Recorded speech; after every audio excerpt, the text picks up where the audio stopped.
સુરતથી કોંગ્રેસના ઉમેદવાર નિલેશ કુંભાણીની ઉમેદવારી અંગે આજે ફેસલો કરવામાં આવશે। કુંભાણીની ઉમેદવારી અંગે 11 વાગે ચુકાદો આવશે। કુંભાણીને સવારે 9 વાગ્યા સુધીનો સમય આપવામાં આવ્યો છે। કુંભાણીની 3 ટેકેદાર યોગ્ય ન હોવાની ભાજપે વિરોધ નોંધાવ્યો છે। રિટર્નિંગ ઓફિસરને જાણ કરી અને ત્યારબાદ ફરિયાદ કરવામાં આવી હતી। કોંગ્રેસે રજૂઆત માટે સમય માંગતા કલેક્ટરે આજે 9 વાગ્યા સુધીનો સમય આપ્યો હતો। ભાજપે કુંભાણીનું ફોર્મ રદ કરવાની પણ માંગ કરી હતી। તો ટેકેદારો યોગ્ય ન હોવાની વાત ભાજપ દ્વારા કરવામાં આવી છે। ભાજપ દ્વારા ફરિયાદ પણ નોંધાવવામાં આવી છે, જેને લઈને અત્યારે હાલ કુંભાણીનું ફોર્મ રદ કરવાની માંગ કરવામાં આવી અને તેની સામે કુંભાણી દ્વારા સમય માંગવામાં આવ્યો હતો। સવારે 9 વાગ્યા સુધીનો તેને સમય અપાયો છે। ભારતીય જનતા પાર્ટીની એપ્લિકેશન છે અને એમણે એવું કહ્યું છે કે એમાં ટેકેદારોની સહીઓ છે તે ખોટી છે, અમે જાતે કરી લીધી હોય। જનતા પાર્ટીના એક એજન્ટ તરીકે કામ કર્યું।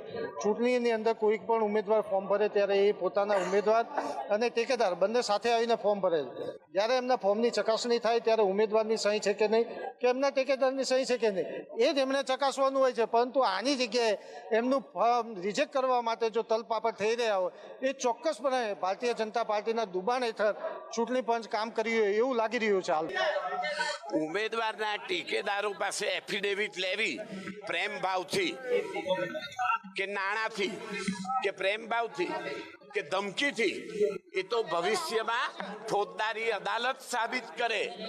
અમે તો અદાલતને માનીએ, અમે બાકી બીજા સત્તાને નથી માનતા।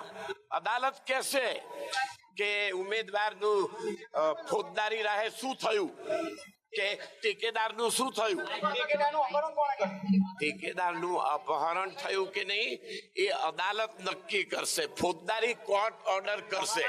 આ ગાડી ચલાવવી અને અટકાવવી એ ચુનાવ અધિકારીના વિવેક બુદ્ધિ પર આખી વસ્તુ છે। ભારતીય જનતા પાર્ટી પ્રશાસન પર દબાવ ન નાખે અને ચૂંટણી અધિકારી સ્વતંત્રપણે જો નિર્ણય લે તો આ ફોર્મ રદ ન થઈ શકે અને જો દબાણમાં આવીને આ નિર્ણય લે તો પછી એનો કોઈ રસ્તો જ નથી અને બિનહરીફ તરીકે ભારતીય જનતા પાર્ટીને ડિક્લેર કરશે।